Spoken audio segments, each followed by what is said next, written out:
Hi there, it's Hallie Crawford with HallieCrawford.com Career Coaching.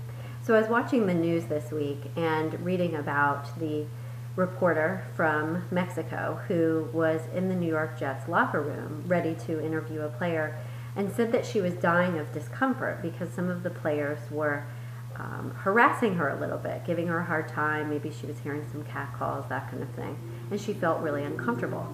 And I wanted to bring this up because I think this is a very valid topic, an important point to think about and have a dialogue about or discussion about workplace attire and what is appropriate and what is professional. So here's the deal. In no way, shape, or form is sexual harassment an okay thing. It is a problem in the workplace and is something that we need to take seriously. However, I also think as women, we need to be aware of the image that we're portraying in our workplace and empower ourselves to take responsibility for that image and the choices that we make, whether it's through our actions or our attire.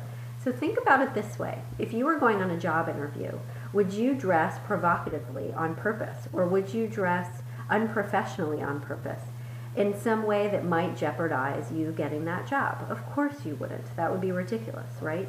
So it's a very similar situation here.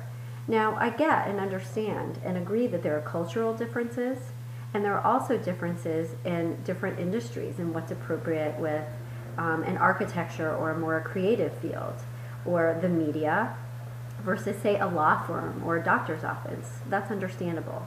But I think the important thing for us to realize as women, and this goes for men too, but I'm focusing on women because this story is about a female reporter, is that we need to realize that every time we get dressed and take an action step or things that we say, it projects an image of us, and we need to take responsibility for that.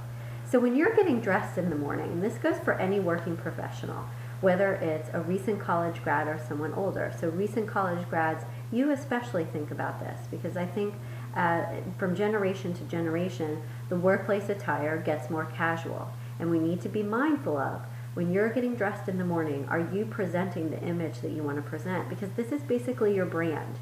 And when you get dressed and choose to wear something specific, realize that you're sending a message about yourself by doing so. And I just want you to be mindful of it and be aware of it so that you are choosing this instead of doing it blindly. It's all about choice here, okay? So I'm glad that this story came to light. I'm not glad that it happened to this reporter, but glad that this dialogue can happen about it, because I think it's something that we tend to shy away from sometimes, taking personal responsibility for our actions, and in this scenario, taking responsibility for our attire and what message that might send. So every single day when you're making choices at your workplace to post things on Facebook or LinkedIn, or choosing what you're going to wear in the morning, I know we sometimes think it's not that big of a deal, but it can be. It can be a big deal. So for you to feel empowered, you want to be consciously choosing the image that you want to portray and consciously creating that brand for yourself. I hope this is helpful, and I'd really like to hear what you guys think about this, so please feel free to comment. Have a great day.